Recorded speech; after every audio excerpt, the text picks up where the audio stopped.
ज्ञानदेव तुकाराम पंढरीनाथ भगवान की जय.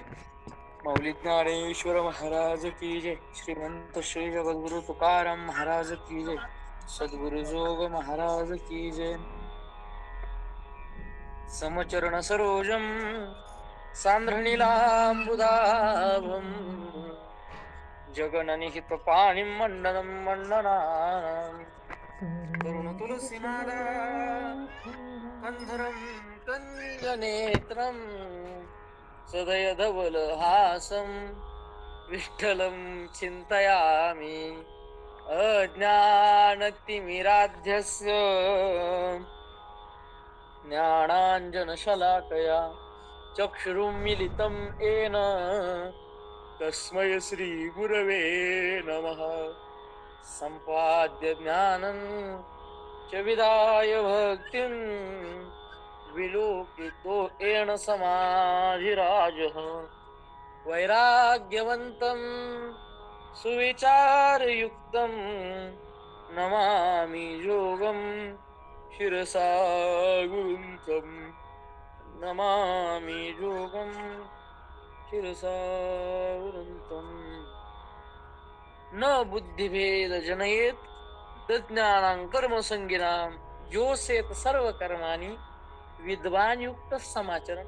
ज्ञानेश्वरी चिंतनामध्ये आपण प्रस्तुत श्लोकापर्यंतच चिंतन करून आलो. मागच्या सोमवारी प्रवचनाला यायला जमलं नाही, त्याबद्दल सर्वांकडे क्षमा याचना करतो. शिवरात्रीच्या पर्व काळावर चालू असणारा गावचा सप्ताह, त्यामुळं मला येता आलं नाही. कीर्तनाची वेळ आणि आपल्या प्रवचनाची वेळ जवळजवळ एक येत असल्यामुळं अडचण आली, तरी देखील त्याबद्दल क्षमस्व असावा. आपण मागच्या प्रवचनामध्ये 3ऱ्या अध्यायातील 26 क्रमांकाच्या श्लोकापर्यंतचं चिंतन करून आलो. आता 26 पासून पुढचं जे चिंतन आहे ते आज आपल्याला करायचंय. गुरुवर गाथा मूर्तीराम भावारत बाबांच्या चरणी आणि श्रीमंत ज्ञानेश्वरीच्या चरणी नतमस्तक होऊन आपण प्रवचनाला सुरुवात करूया. जे सायासे स्तन्य सेवी ते पक्वान्य के बिजेवी म्हणून बाळका जैसी नेदावी धनुर्धरा. अर्जुना, अरे लहान नुकतच जन्माला आलेलं बाळ आहे आणि ते नुकतच जन्माला आलेलं बाळ सायाशे स्तन्य सेवी, त्याला आईचं दूध पिण्याकरता देखील सायास करावे लागतात. तुम्ही म्हणाल आईचं दूध पिण्याकरता सायास हो महाराज. लहान बालकाला आईचं दूध पिण्याकरता देखील सायास करावे लागतात. आता महिला वर्गाचे मी जे सांगतोय ते लवकर लक्षात येईल. समजा लहान बाळ आहे, तर लहान बाळाला आईच्या स्तनातून दूध प्राशन करत असताना एकतर अति लहान बाळाला स्तन कुठे आहे हेच कळत नाही. आई बळजबरी त्याला धरून त्या ठिकाणी नेते. त्या ठिकाणी त्याचं मुख लावल्यानंतर देखील त्याला मुख कोणत्या ठिकाणी लावायचं हे कळत नसल्यामुळं आणि स्वतःच मस्तक त्याला स्थिर करता येत नसल्यामुळं, स्वतःच तोंड एका जागेवर त्याला स्थिर करता येत नसल्यामुळं त्याचे व्यथा निर्माण होती, त्याला कष्ट होतात. म्हणून माऊली म्हणतात सायासे स्तन्य सेवी, त्याला दूध पिण्याकरता अडचण येते. कितपत अडचण येते तर महाराज आईने स्तन त्याच्या तोंडात दिलाय, तो स्तनपान करतोय आणि जर घाईघाईनं स्तनपान करायला लागला तर त्या घाईघाईनं स्तनपान करत असताना त्याला ठसका जाण्याची शक्यता असते. आपण सर्व मातृत्वाला प्राप्त झालेले जवळजवळ महिला माझ्या समोर आहात. आपल्या मी जे सांगतोय ती गोष्ट लवकर लक्षात येईल की त्या बाळाला ते थोडस आईच्या स्तनातलं 2-4 घोट दूध ते पिण्याकरता देखील ठसका जाण्याची शक्यता असते. म्हणून माऊलींचं आजचं बोलणं, जे सायासे स्तन्य सेवी, जे स्तनपान करत स्तन्य सायासाने करत ते पक्वान्य की जेवी. माऊली म्हणतात ते पक्वान्नाचं जेवण करेल काय. माऊली काय सांगतात की बाबा जो बालक आहे, जे लहान बाळ आहे, जे शिशु आहे, ते स्तनपान करण्याकरता त्याला व्यथा आहे, स्तनपान करण्याकरता त्याला सायस आहे. आणि अशी असणारी व्यक्ती पक्वान्नाचं जेवण पचवू शकेल का. अजून जर आपल्या व्यवहारातले जर साधे साधे दृष्टांत द्यायचे असले तर जी व्यक्ती 2 किलोमीटर पळू शकत नाही ती व्यक्ती सलग 20 किलोमीटर पळण्याच्या लायक आहे का? तर उत्तर आहे नाही. जी व्यक्ती दिवसाला 1 पोळीच्या वर जेवण करू शकत नाही तिला 10 पोळ्याचं जेवण करणं हे काय तर अशक्य प्रतीची गोष्ट आहे. तसं आज माऊली सांगतात की बाबा जे सायासी स्तन्यसेवी ते पक्वान्य की वेजेवी, जे सायासानं स्तनपान करतं ते पक्वान्न कस काय खाऊ शकतो? म्हणून बाळका जैसी नेदावी धनुर्धरा. मग त्याच्या करता ते अशक्य असल्यामुळं त्याला ते देऊच नये. जे सायासी स्तन्यसेवी ते पक्वान्य की विजय म्हणून बाळका जैसी नेदावी त्याला ती देऊ नये. अगदी त्याच पद्धतीने तैसी कर्मी जया अयोग्यता तया प्रती नैष्कर्म्यता प्रगटावी ना खेळता आदी करुणी. तशी जी व्यक्ती काय तर अयोग्य कर्मदृष्टीनं काय तर अयोग्य कशा करता कर्माच्या ठिकाणावर ज्याची अयोग्यता आहे, जो कर्म करण्याचाच पूर्णपणे अधिकारी नाही, अशा जो व्यक्ती आहे तयापती नैष्कर्म्यता त्या व्यक्तीला नैष्कर्म्य स्थिती प्रतिपादन खेळताना प्रगटावी. म्हणजे सहजगत्या सुद्धा त्याच्या पुढं नैष्कर्म्य स्थिती बोलू नये. म्हणजे जो कर्मच व्यवस्थित पद्धतीनं आचरण करत नाही त्याला नैष्कर्म्य स्थितीबद्दल सांगूच नका. मग त्याला काय सांगायचं? तेथ सतक्रियाची लावावी, त्याची एक प्रशंसावी, नैष्कर्मी ही दाखवावी आचरुणी. माऊली म्हणतात जी व्यक्ती अजून कर्मच नीट करत नाही त्या व्यक्तीला नैष्कर्म्यता सांगू नका. आता नैष्कर्म्यता म्हणजे काय एक लक्षात ठेवा. आपण जे श्रवण केलो त्याचा सार म्हणून नैष्कर्म्यता म्हणजे काय? शरीराने सर्व काही केल्या जातं मात्र अंतकरणाने फळदृष्टीनं त्या गोष्टीची आसक्ती धरल्या जात नाही, त्याच्या फळाचा विचार केला जात नाही. याला म्हणायचं नैष्कर्म्य स्थिती. म्हणजे शरीर त्याचं काम करतंय मात्र आपल्याला त्या शरीराशी घेणं देणं नाही. आपण एखादं कर्म करतोय त्या कर्माशी घेणं देणं नाही. आपण एखादं फळ मिळवतोय त्या फळाशी घेणं देणं नाही. याला म्हणायचं थोडक्यात सरळ ढोबळ मानानं नैष्कर्म्य स्थिती. आणि ती नैष्कर्म्य स्थिती माऊली म्हणतात की सांगत असताना कोणालाही सांगू नये का? तर त्याला सांगितली आणि त्यानं जर विपरीत अर्थ घेतला तर त्याचं अकल्याण होण्याची शक्यता. त्याच्यामुळं ते काही सांगू नका. तेथ सतक्रियाची लावावी त्या ठिकाणी त्या व्यक्तीला सन्मार्गालाच लावावं, त्याला चांगल्याच पद्धतीचा मार्ग सांगावा, त्याची एक प्रशंसावी, त्याचीच काय करावी तर प्रशंसा करावी. नैष्कर्म्य ही दाखवावी आचरोनी. जो नैष्कर्म्य स्थितीला प्राप्त झालेला महात्मा आहे त्यानं देखील आचरण करून ती गोष्ट समाजा पुढे आणायची असते. का आणायची असते तर तया लोकसंग्रहा लागी वर्तता कर्मसंगी तो कर्मबंधू अंगी वाजेल ना. ते सर्व तो लोकसंग्रह करता म्हणजे लोक जमवण्याकरता का? नाही. मग लोकांना धर्म शिकवण्याकरता, लोकांना पुढं कसं वागावं हे दाखवून देण्याकरता काय करायचं असतं तर आचरण करून दाखवायचं असतं. कसं? माऊली दृष्टांत देतात. जैसा बहुरूपिया चारा ओराणी स्त्री पुरुष भाव नाही म्हणी परी संपादिले लोक संपादिले जैसेची गणिती. माऊली म्हणतात की बाबा नाटक करणारी मंडळी गावात येते. आणि आता जुन्या काळातला हा विषय, माऊलींचा दृष्टांत जुन्या काळातला. माऊली म्हणतात ते त्या ठिकाणी नाटक करायला येतात. आल्यानंतर नाटक करणारे सगळेच पुरुष असतात. आता नाटकामध्ये स्त्रिया हे पात्र घेतात पण त्यावेळीची परिस्थिती अशी होती स्त्रिया नाटकात भाग घेत नव्हत्या. मग राजाचा पात्र जो घेणार आहे तोही पुरुष आणि राणीचा पात्र जो घेणार आहे तोही पुरुष. मग आता दोघही पुरुष आहे. मग करायचं कसं तर महाराज नाटकापुरता जो राणी बनलाय तो स्त्री भाव धारण करायचा. पण कशा करता? फक्त नाटकापुरता. एकदा नाटक सोडलं की तो परत पुरुषच आहे. तसं नैष्कर्म्य स्थितीला प्राप्त झालेल्या महात्म्यानं जगत असताना लोकांनी आपलं आचरण बघून करावं, याकरता आपण कर्म करतो असं दाखवावं, मात्र आतून काय व्हावं तर निष्कर्मी व्हावं. जसं नटलेल्या राणीला माहितीये आपण वरून वरून राणी आहे, आपण आतून पुरुषच आहे, तसं नैष्कर्म्य स्थितीवरच्या महात्म्यानं आतून आतून स्वतःला नैष्कर्म्य मानावं, पण बाहेरून बाहेरून लोकांकरता करावं. प्रकृतिर्क्रियमाणानि गुणैः कर्माणि सर्वशः अहंकार विमूढात्मा कर्ताहमिति मन्यते. काय हे कर्म प्रकृतीचं आहे, आणि ते प्रकृतीचं कर्म अहंकारामुळं जे विमूढ लोक आहेत ते मी केलं असं म्हणतात. माऊली म्हणतात, देखे पुढेलांचे ओझे जरी आपुल्या माथा घेईजे, तरी कान दाटीजे धनुर्धरा. जर देखे पुढेलांचे ओझे, समोरच्याचं ओझ जरी आपुल्या माथा घ्यायचे, जर आपल्या माथ्यावर जर घेतलं तरी कान दाटीचे, तरी सांगे अर्जुना सांग कान दाटीचे का दाटणार नाही जाण्याच्या. म्हणजे समोरच्याचं ओझ आहे आणि ते ओझ आपण जर आपल्या डोक्यावर घेतलं तर मग दाटणार नाही का. त्याच्याकरता वारकरी संप्रदायातील एक सोज्वळ व्यक्तिमत्व माननीय हरिभक्तीपरायण वैकुंठवासी इंगळे बाबा, बाबासाहेब महाराज इंगळे.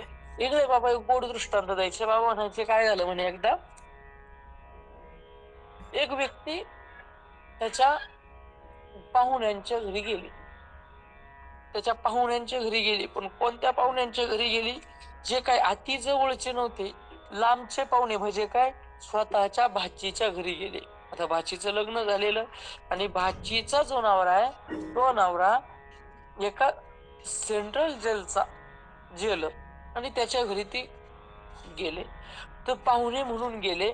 गेल्यानंतर भाचीनं स्वागत केलं, मामा या या या या, चहा घ्या, पाणी घ्या. त्यांनी सांगितलं, बाई बसतो बसतो, चहा आण, पाणी आण, निवांत आण, मी आज थांबणार आहे, मी काय जाणार नाही, तू काय काळजी करू नको.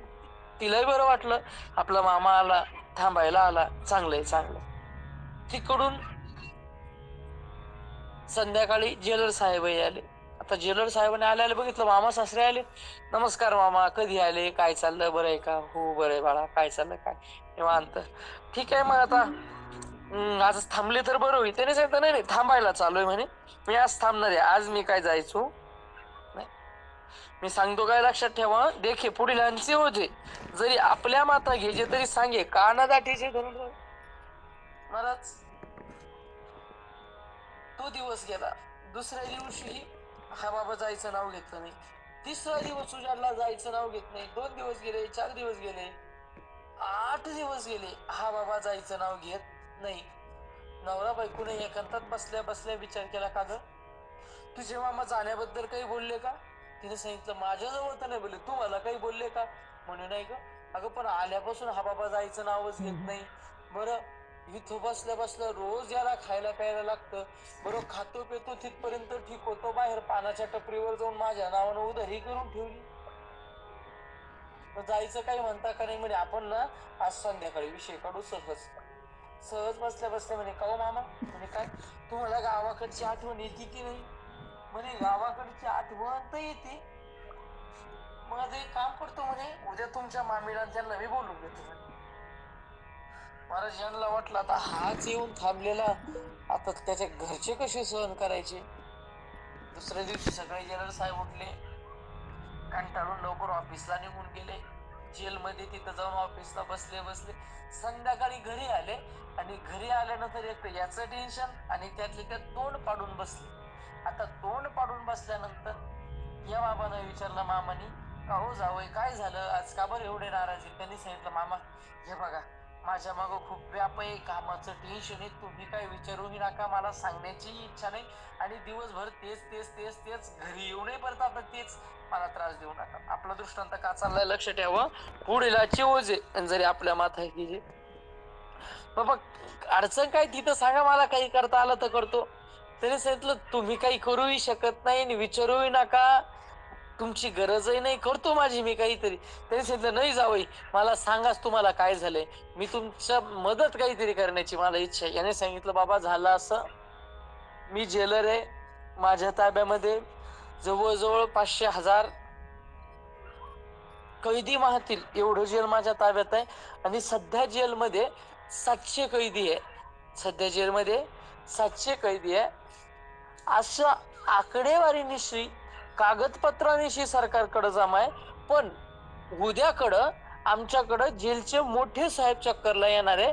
आणि आल्यानंतर सर्व असणार आहे जेलमध्ये व्यवस्था कशी आहे, सर्व नियम अटीचं पालन केल्या जात आहे का, कैदी सगळे व्यवस्थित आहेत का, याची पाहणी करण्याकरता उद्या साहेब येणार आहे.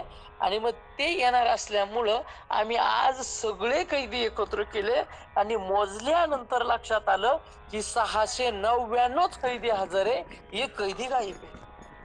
काय सांगतोय लक्ष देऊन ऐका, एक कैदी गायब आहे मामा. आणि आता उद्या साहेब आल्यानंतर जर कैदी भेटला नाही तर माझी नोकरी गेल्याशिवाय आता पर्याय नाही, मला नोकरीवरून काढून टाकण्यात येईल. आता मला काय करावं सुचत नाही मामा. आणि म्हणून मी तुम्हाला म्हणतो, तुम्हाला विचारूही नका, तुम्ही काही करूही शकत नाही. एकच पर्याय आहे, मला काहीही करून त्या कैद्याला पकडायचं. आणि आता सारं माझं डिपार्टमेंट त्याला शोधतंय, तो सापडत नाही. तुम्ही काय करणार? आता महाराज यानं 8 दिवस तिथं थांबलेला होता. बरं, जावायला विचारलं, जावायने सांगितलं होतं मामा मध्ये पडू नका, पडायची काही गरज होती का? पण पडलाच मध्ये. म्हणे जावई एक केलं तर, म्हणे काय, तो कैदी कोण होता, काय होता, तो मोठ्या साहेबाच्या ओळखीचा आहे का? म्हणे नाही. कागदपत्रावर जे नाव आहे ते नाव कैद्याचं आहे, फक्त एवढं त्यांना माहिती. म्हणजे मग एक काम केलं तर, मला जेलच्या कैद्याचे कपडे द्या, त्या कैद्याचं नाव मला सांगा. मला जर विचारलं की तू कोण आहे, तर त्या माणसाचं नाव मी सांगेन. महाराज जेलर साहेबाला युक्ती पडली. वा, मामाने 8 दिवस खाल्लं बोलले, पण काम झालं आपलं. कारण की कैदी तर काय आता सापडू शकत नाही, जो फरार झालाय तो. आणि हा तर स्वतः जेलमध्ये यायला तयार आहे. आणि करायचंच काय म्हणे, म्हणे का पण करणार काय? म्हणे काही नाही, ते येणार, कैदी मोजणार, कैदी मोजले, आकडा ठरला, आकडा ठरल्यानंतर व्यवस्था पाहणार, नाव विचारणार, विचारलं तर निघून जाणार. म्हणे चालेल. मला चांगली मस्त तयारी केली, रिहर्सल केली. दुसऱ्या दिवशी त्यांना कपडे जेलचे घातले, कपडे जेलचे घालून जेलच्या एका शेल मध्ये त्यांना टाकलं. आणि दुसऱ्या दिवशी 12 वाजता साहेब आले. आता साहेब आल्यानंतर साहेबांनी सर्वांना पटांगणात बोलवलं. पटांगणात बोलून सगळेजण एका लाईनीत उभे केले. लाईनी व्यवस्थित पद्धतीने सगळे उभे केले. आणि उभे करून सगळे कैदी मोजले. कैदी बरोबर 700 भरले. आता 700 कैदी आहे. कागदपत्र बघितले, कागदपत्रावर जे नाव तेच कैदी. आणि मग सांगितलं, जेलर साहेब, म्हणे काय साहेब बोला ना.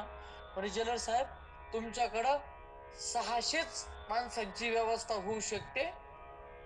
तुमचं जेल जरी 500 ते 1000 लोकांचं असलं तरी सध्या तुमच्याजवळ उपलब्ध असणारी साधन सामुग्री, तुमच्याजवळ उपलब्ध असणारा स्टाफ, तुमच्याजवळ उपलब्ध असणारे माणसं, या सर्वांचा विचार करून माझ्या मते तुमच्याकडे 600 माणसांची व्यवस्थित व्यवस्था केल्या जाऊ शकते. एक काम करा बोले, मी आता ज्या जेलची तपासणी करून नुकताच इकडे आलोय, तिकडल्या जेलमध्ये व्यवस्था भरपूर आहे, पण कैदी कमी आहे. एक काम करा बोलले, हे जे शेवटचे 100 जण आहे, 600 क्रमांकापासून ते 700 क्रमांकापर्यंतचे, हे हलवून घेऊन जा त्या जेलला. म्हणे कधी पाठवायचे? म्हणे कधी काय, मी आता चाललो तिकडच, तर एक काम करतो, गाड्या माझ्या सोबतच भरा, मी जाता जाता त्या जेलला सोडून जातो.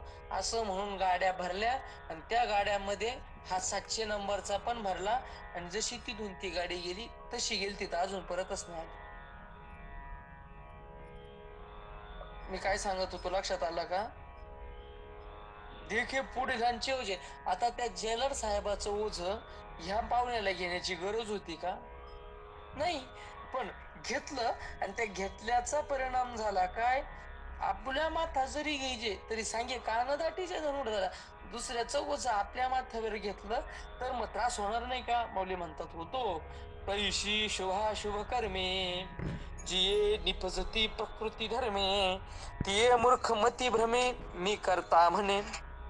तैशी शुभाशुभ कर्मे, त्याच पद्धतीनं शुभ आणि अशुभ जे कर्म आहे, जे निपजती प्रकृती धर्मे, जे प्रकृतीच्या धर्मामुळं निपजतात, म्हणजे प्रकृतीमुळं निर्माण होतात, ती मूर्खमती भ्रमे मी करता म्हणे. होतात प्रकृतीमुळं. आणि करणारा म्हणतो केलं मी.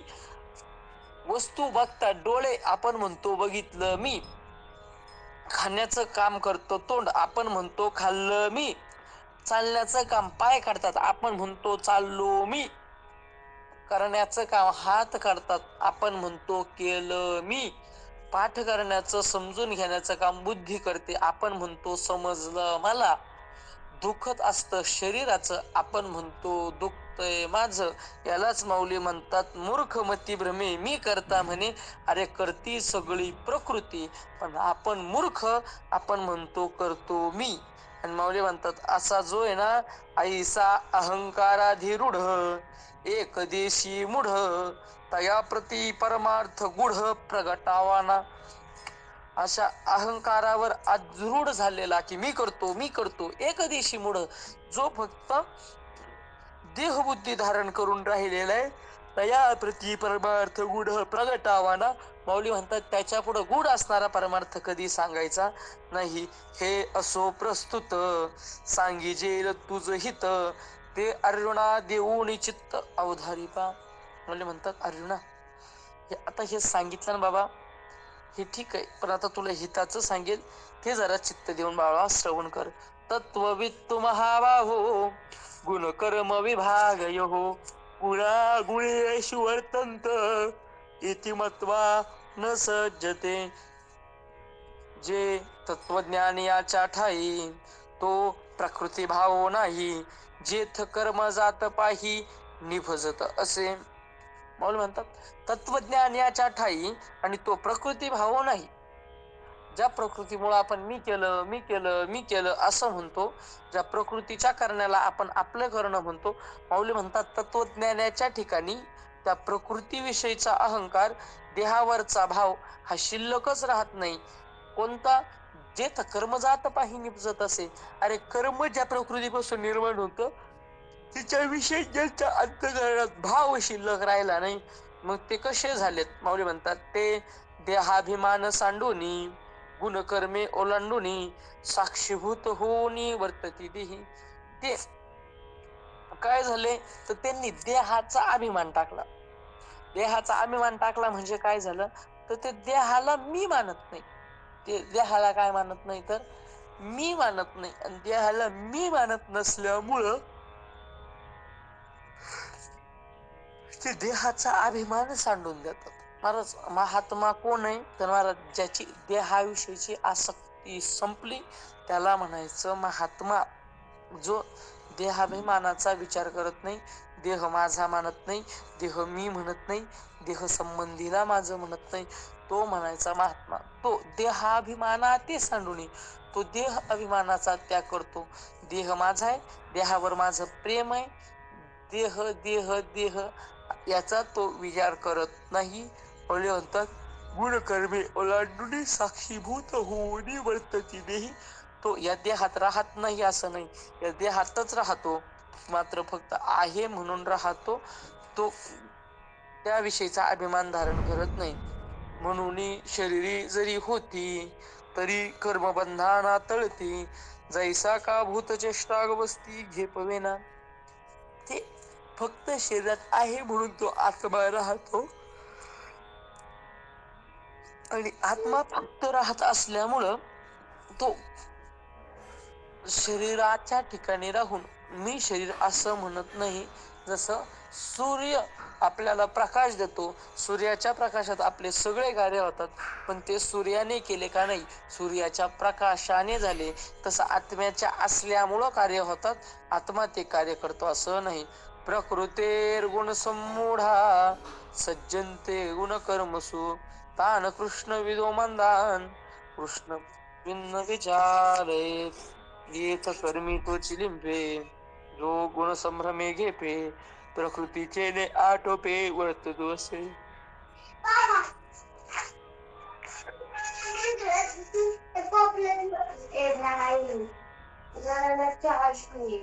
श्री विठ्ठल.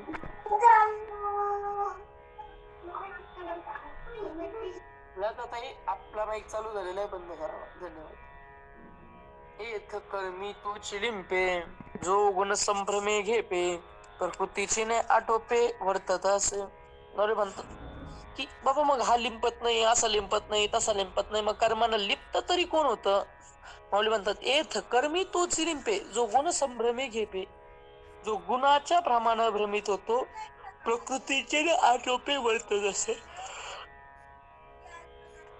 जो प्रकृतीच्या करण्याला स्वतःच करणं म्हणतो, जसं मी सुरुवातीला सांगून आलो की हे मी केलं, बघितलं कोणी, मी बघितलं, ऐकलं कोणी, मी ऐकलं, असं जो करतो भगवंत म्हणतात तो गुंततो. इंद्रिय गुणाधारे राहटती निज व्यापारे, ते परकर्म बलात्कारे आपदी जो कोण गुंततो. तर भगवंत म्हणतात कर्माने तो बांधला जातो जो दुसऱ्याचं कर्म मी केलं असं म्हणतो. इंद्रिय गुणाधार्याने राहटती निज व्यापारी, जे इंद्रिय पंच ज्ञानेंद्रिय पंच कर्मेंद्रिय आपण नेत्राने पाहतो, आपण नेत्राने पाहतो म्हणजे नेत्राचं काम आहे पाहण्याचं, कानाचं काम आहे ऐकण्याचं,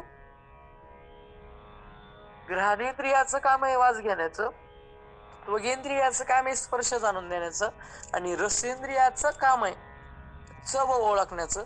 हे 5 ज्ञानेंद्रिय आहेत आणि हे 5 ज्ञानेंद्रिय प्रकृतीनं ठरवून दिलेल्या गुणानुसार त्याचं काम करतात. तुम्ही असं कधी बघितलं का की एक व्यक्ती आहे ती कानाने पाहते, कोणी असा बघितला का जो डोळ्यांनी ऐकतो, बरं कोणी असा बघितला का जो त्वचेनं चव घेतो? नाही महाराज. तर जे जे ज्याच्याकडं काम गुणाच्या आधारानं आलेलं आहे त्याला गुणाच्या आधारानं आलेलं कामच ती इंद्रिय करतं.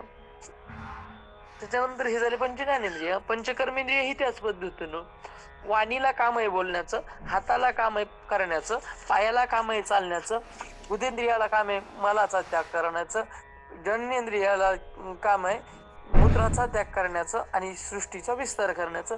त्याच्याकडे ज्याचं त्याचं काम वाटून दिलंय आणि जे ते गुणाच्या आधारानं असतं. पण आपलं चुकतं काय, पाहतो डोळा आपण म्हणत असतो पाहिलं मी, ऐकतो कान आपण म्हणत असतो ऐकलं मी, स्पर्श करतो त्वचाला आपण म्हणतो जाणवलं मला, चव कळती जिभेला आपण म्हणतो चव घेतली मी, वास आला नाकाला आपण म्हणतो वास आला मला, चालतात पाय आपण म्हणतो चालून आलो मी, हाताने काम केलं करण्याचं आपण म्हणतो काम करण्याचं केलं मी. म्हणजे असे सर्वच इंद्रिय आपापल्या गुणाच्या आधारानं राहतत असतात, वर्तत असतात. पण जे मूर्ख लोक आहे ते परकर्म बलात्कारे आपदी जो गुंततो कोण, जो असं स्वतःच कर्माला गुंतवतो ना, तर तो या कर्माने गुंतत असतो. मयी सर्वाणि कर्माणि संन्यस्याध्यात्मचेतसा निर्ममो निराशीर भूत्वा युद्धस्व विगत ज्वर, तरी उचित कर्मी आघवी तुवा आचरुणी मज अर्पावी, परिचित वृत्ती ज्ञान सावी आत्मरूपी. भगवंत म्हणतात तरी उचित कर्मी आघवी आणि तुवा आचरुणी मज अर्पावी. बाबा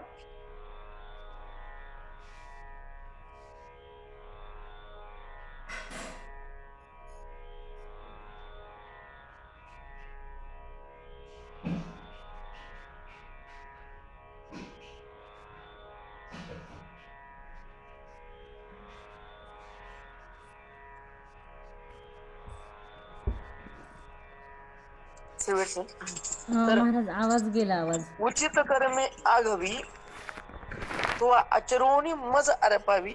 जे जे उचित कर्म आहे ते तू आचरण करून मला अर्पण कर.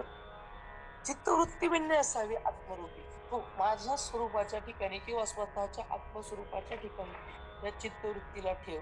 आणि हे कर्म मी करता का आचरण या अर्था ऐसा अभिमान झाले चित्ता रिभूदेशी.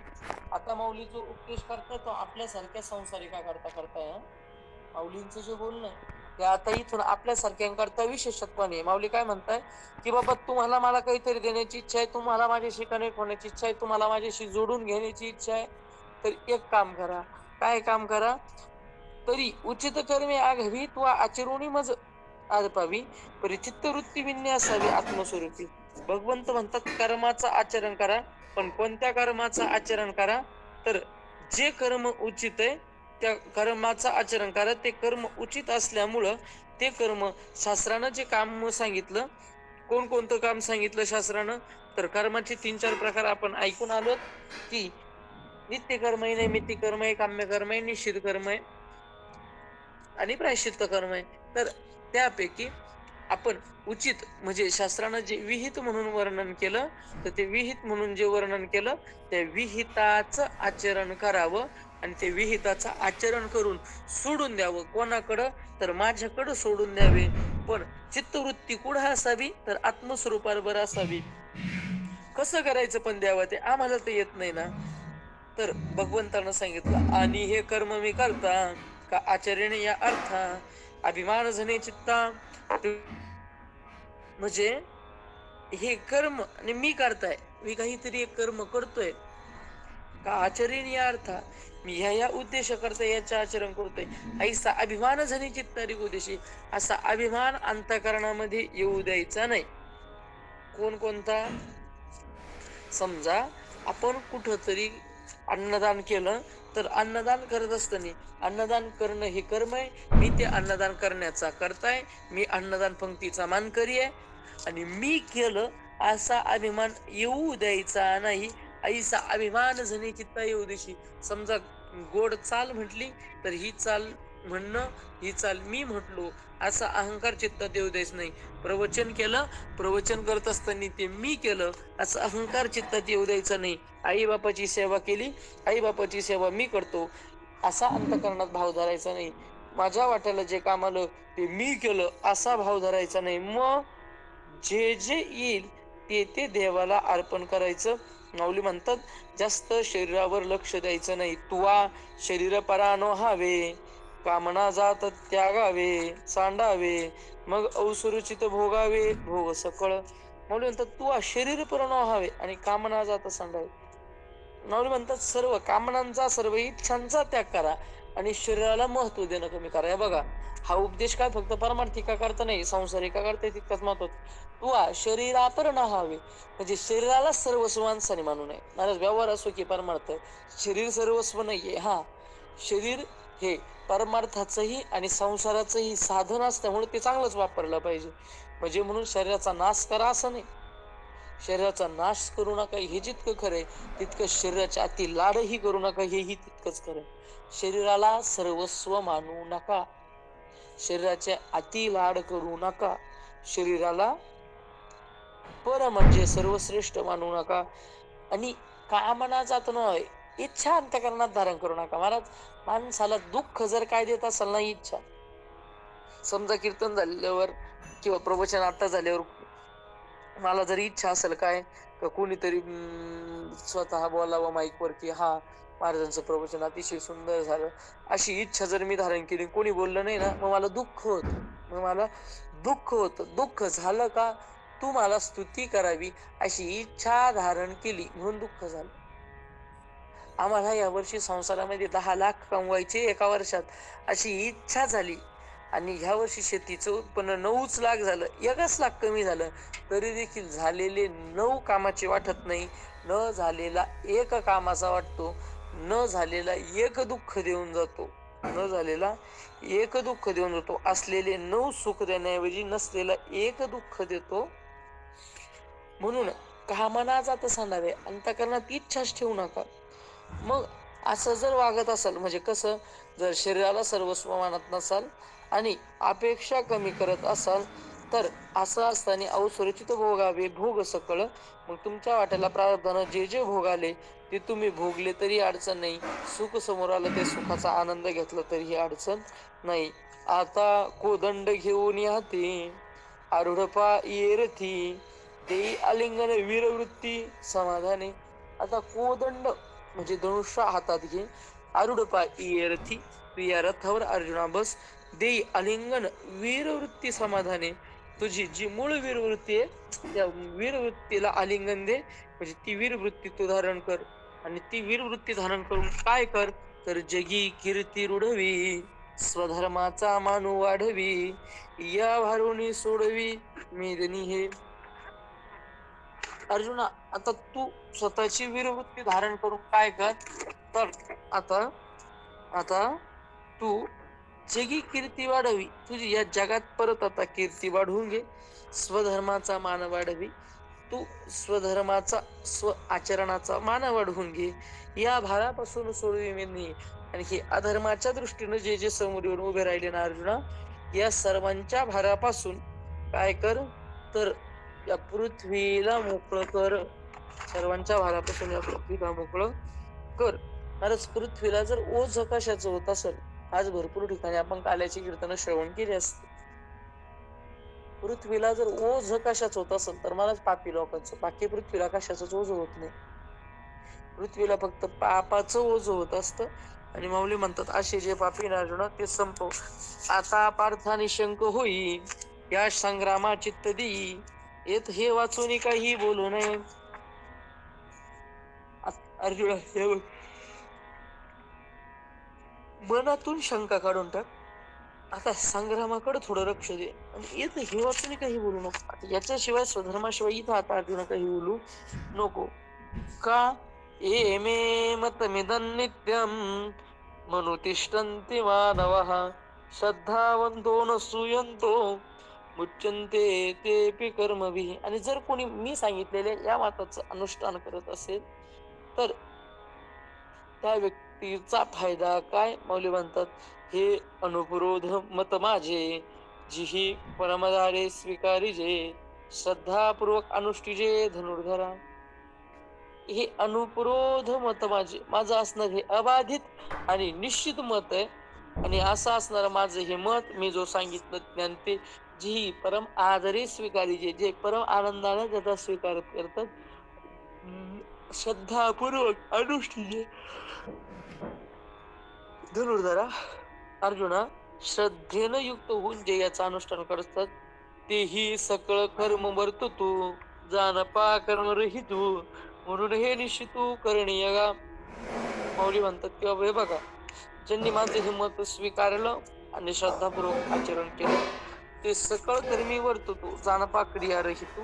ते संपूर्ण कर्मात जरी वर्तन करत असताना दिसत असतील तरी ते खऱ्या अर्थाने कर्मातीत झालेले आहे. त्वेत्वदभ्यसूयन्तो नानुतिष्ठन्ति मे मतम् सर्वज्ञान विमूढांस्तान् विद्धि नष्टान चेतस. ना तरी प्रकृतिमंत होनी इंद्रिया लळा देऊनी, जे हे माझे मत अव्हेरुनी ओसांडिती. माऊली म्हणतात ना तरी प्रकृतिमंत होणे. जर एखादी व्यक्ती अशी असेल की प्रकृतीचा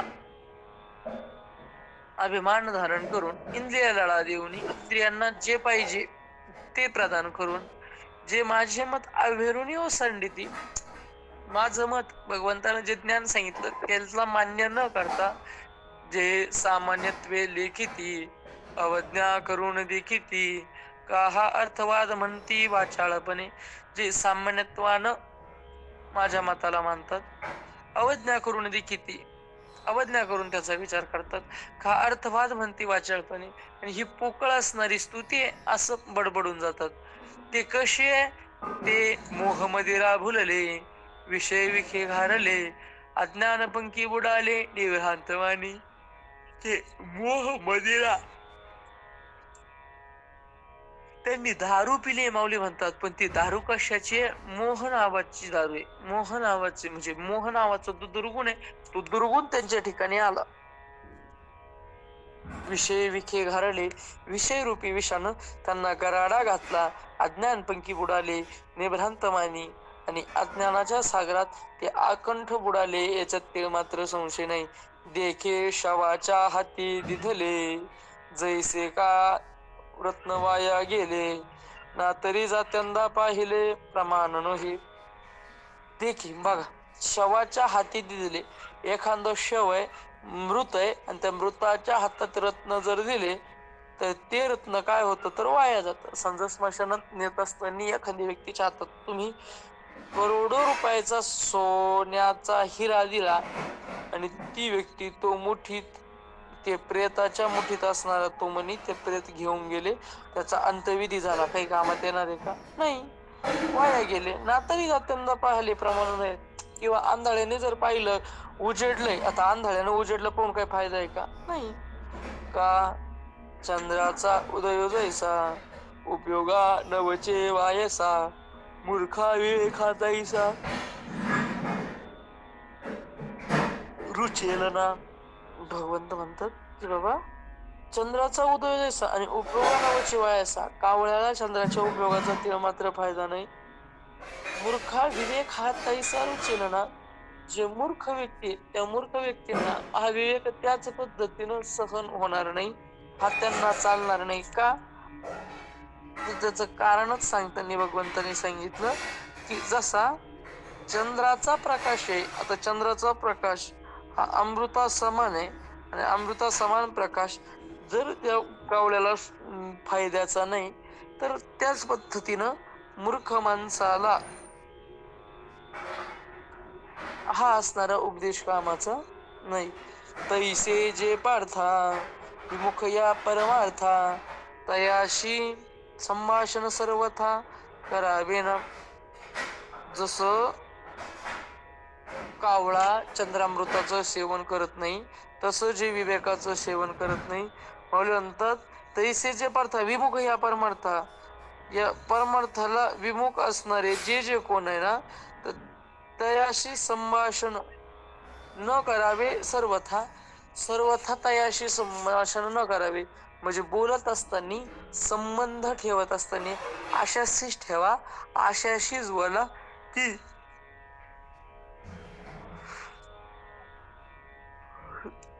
की जो पारमार्थिक आहे, जो पारमार्थिक नाही त्याच्याशी संबंध ठेवू नका. कितीही जवळचा असून कोणी असो, जर त्याच्या विचारात शुद्धता असेल, जर त्याच्या गळ्यात पवित्र तुळशीची माळ असेल, जर तो परमार्थिक असेल तर त्या परमार्थिकाच्या संबंधात राहा. आणि जर नसेल तर माऊली स्पष्ट सांगतात याशी संभाषण सर्वथा करावे ना. तर त्याच्याशी संभाषण सुद्धा करू नये, संभाषण सुद्धा करू नये म्हणजे जो परमार्थिक नाही त्याच्याशी बोलू सुद्धा नाही.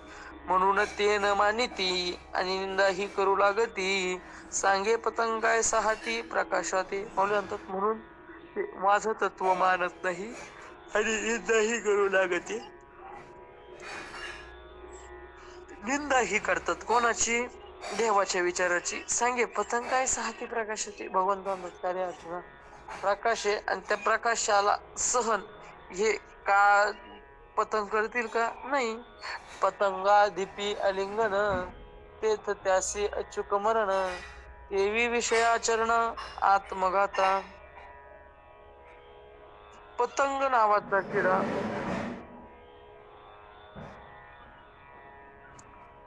पतंग नावाचा किडा काय करतो तर त्या दिव्याकड आकृष्ट होतो आणि आकृष्ट होऊन तो पतंग त्या दिव्याकड ओढला जातो. घाई घाई घाई घाई घाई त्या दिव्याच्या प्रकाशाकडे जातो आणि जातो तसा तो परत कधी येण्याकरता जातच नाही. जातो आणि गेल्या सरशी तो भस्मच होऊन जातो. गेल्या सरशी काय होऊन जातो तर भस्म होऊन जातो आणि तो संपतो. माऊली म्हणतात पतंगा दिपी अलिंगण तेथ त्यासी अचूक मरण. अचूक असं त्याला काय मिळतं तर त्या ठिकाणी मरण मिळतं. देवी विषयाचरण आत्मघाता. विषयाचं आचरण त्याच पद्धतीनं काय तर आत्मघातक आहे, आत्मघात करणार आहे. सदृशम चेष्टते स्वस्या प्रकृतेर्ज्ञानवानपि, प्रकृतीन्यांती भूतानी निग्रह किं करिष्यति. म्हणून इंद्रिये के जाणते पुरुखे, लाळा विना कौतुके आदी करुणी. म्हणून ना इंद्रिय एक सुद्धा इंद्रिय जाणकार माणसानं कौतुकानं सुद्धा त्याचं लालन पालन करायचं नाही. म्हणजे काय? जर डोळे म्हणताय चुकीचा विषय पाहायचा तर कितीही वाटलं तरी त्याला चुकीचा विषय दाखवायचा नाही. कानानं कितीही म्हटलं चुकीचं ऐकायचं, त्याला चुकीचं ऐकू द्यायचं नाही. पाय कितीही म्हणले चुकीचं चाल, चुकीचं जायचं नाही. हात कितीही म्हणले चुकीचं करायचं नाही. आणि जर कोणी जर एखाद्या इंद्रियाला त्याचा विषय जर दिला तर हागा सर्पेशी खेळ येईल की व्याग संसर्गे सिद्धी जाईल, सांगे हळहळ जिरेल सेविल्या काही. माऊली म्हणतात की जसं सापाशी खेळता येईल का? वाघाशी कुठं मैत्री करून जगता येईल का त्याच्या सहवासात? किंवा हळाहळ नावाचं माऊली म्हणतात ह्या वरच्या दोन गोष्टी तरी शक्य आहे. एखादा सर्पमित्र सापाशी खेळू शकतो, कायम त्या वाघात राहणारा त्यांचा मास्टर त्यांच्यात राहू शकतो. पण सांगे हळाहळ जी रेल सेविल्या काही सांग. हलाहल नावाचं विषय आणि ते हलाहल नावाचं विष जर एखाद्यानं सेवन केलं तर ते जिरेल का? देखा खेळता अग्नी लागला, मग तू न सावरे जैसा उधवला, तैसा इंद्रिया लळा दिधला भला नो. हे समजा जुना काळ आहे किंवा आताचा काळ आहे. कोणीतरी बसल्या बसल्या बसल्या बसल्या दगडावर दगड दगडावर दगड मारायचं काम चालू आहे आणि योगा योगानं त्यापैकी एक दगड आहे गारगुटी. आता दगडावर दगड पाषाणावर पाषाण आदळतोय आणि आदळल्यानंतर त्या ठिकाणी काय पेटला तर ठिणगी पेटली. ती ठिणगी पडली आणि ठिणगी पडल्यामुळं तिथं आग लागली. आता तुम्ही मला सांगा, त्या ठिकाणी पडल्या पडल्या आग लागल्या लागल्या लगेच विजवावा का सारं गाव पेटू द्यावा? तर लागल्या लागल्या भिजवावा. देखा खेळता अग्नी लागला, मग तो न सावरे जैसा उधवला. जर तो लवकर विजावला गेला नाही तर तो उद्धवतो म्हणजेच वाढतो. तैसा इंद्रिया लळा दिधला भला नव्हे.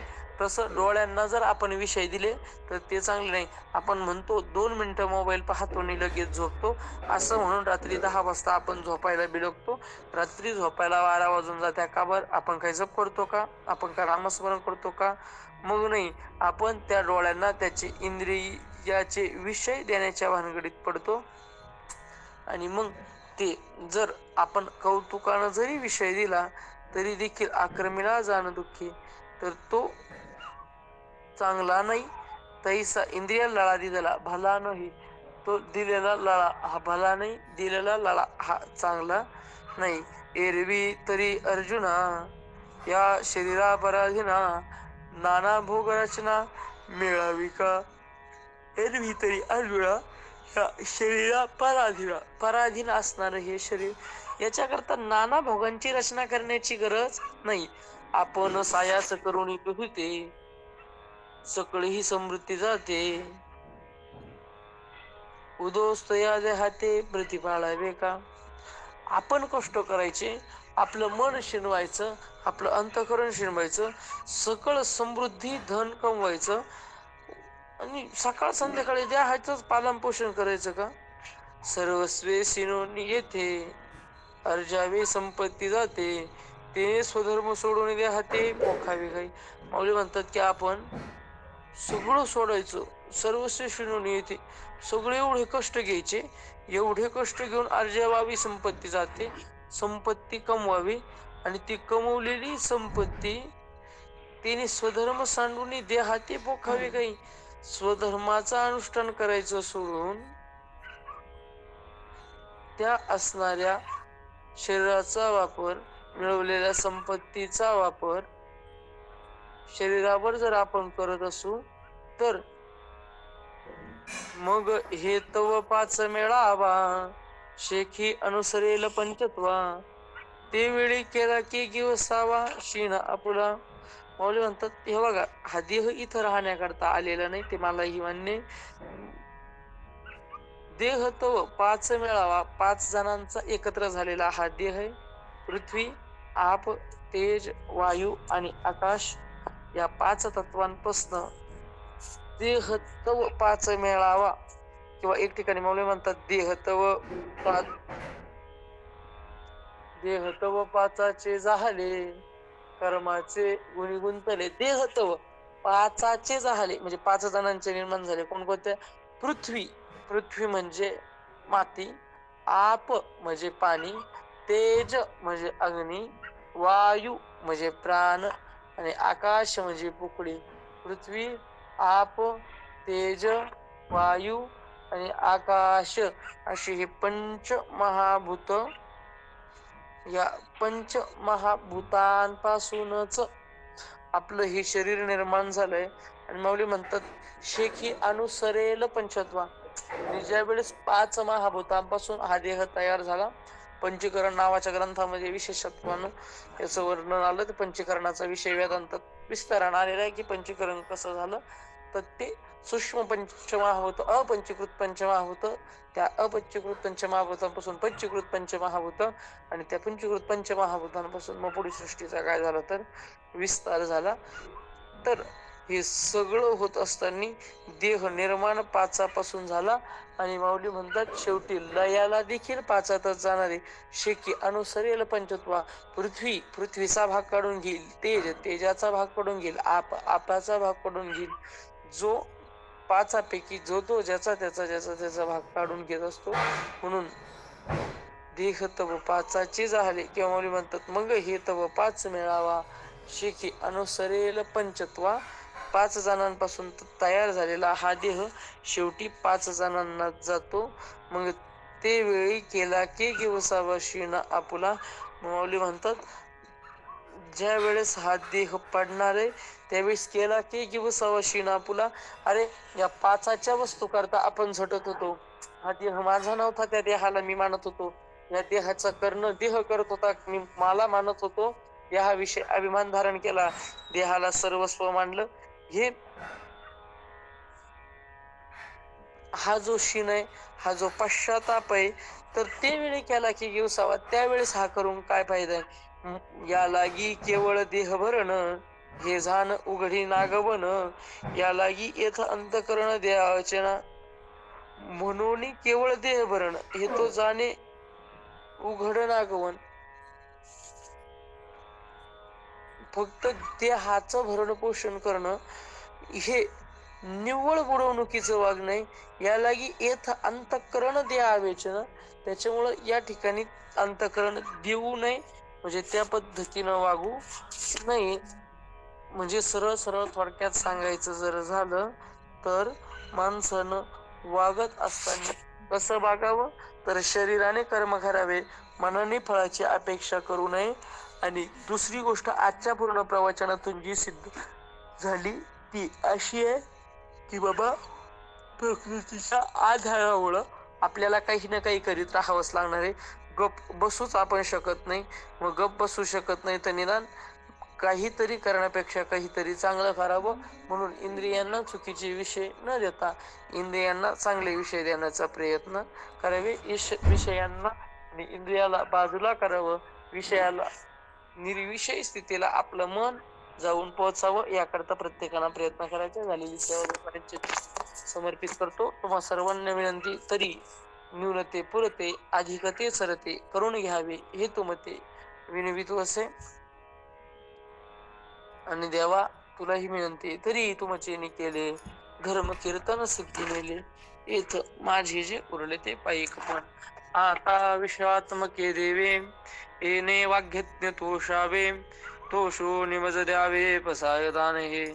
जे काळांची व्यंकटी सांडू तया सत्कर्मी रती वाढू भूता परस्परे पडू मैत्रीवांचे दुरितांचे तिमर जाऊ विश्वस्वधर्म सूर्य पाहो जो जेवांसील तो तेला हो प्राणीदात वर्षत सकळ मंगळी ईश्वर निष्ठांची मांडियाळी अनवरत भूमंडळी भेटतो तया भूता सला कल्पतरूंचे आरव चेतना चिंतामणीचे गाव बोलती जे अर्णव पियुषांचे चंद्रमे जे अलांछन मार्तंड जे तापहीन ते सर्वाही सदा सज्जन स्वयदेव तू किंबहुना सर्व सुखी पूर्ण होणे ते निरोगी भजितो आदि पुरखे पंडित आणि ग्रंथोपजीवे विशेषे लोकिये द्रष्टा द्रष्टविजय व्हावे जी. येथ म्हणे श्री विश्वेश्वरावो हा होईल दान बसावो येणेवर ज्ञान देवो सुख्या झाला येणेवर ज्ञान देवो सुख्या झाला येणेवर ज्ञान देवो सुख्या झाला. निवृत्ती ज्ञानदेव सोपान मुक्ताबाई एकनाथ नामदेव तुकाराम. निवृत्ती ज्ञानदेव सोपान मुक्ताबाई एकनाथ नामदेव तुकाराम. निवृत्ती ज्ञानदेव सोपान मुक्ताबाई एकनाथ नामदेव तुकाराम. निवृत्ती ज्ञानदेव सोपान मुक्ताबाई एकनाथ नामदेव तुकाराम. एकनाथ नामदेव तुकाराम. एकनाथ नामदेव तुकाराम. निवृत्ती ज्ञानदेव सोपान मुक्ताबाई एकनाथ नामदेव तुकाराम. निवृत्ती ज्ञानदेव सोपान मुक्ताबाई एकनाथ नामदेव तुकाराम. पुंडलिकावरती हरी विठ्ठल श्री ज्ञानदेव तुकाराम पंढरीनाथ भगवान की जय माऊली ज्ञानेश्वर महाराज की जय श्रीमंत श्री जगद्गुरु तुकाराम महाराज की जय सद्गुरु जोग महाराज की जय श्रीमन निवृत्तीनाथ महाराज की जय रामकृष्ण हरी महाराज.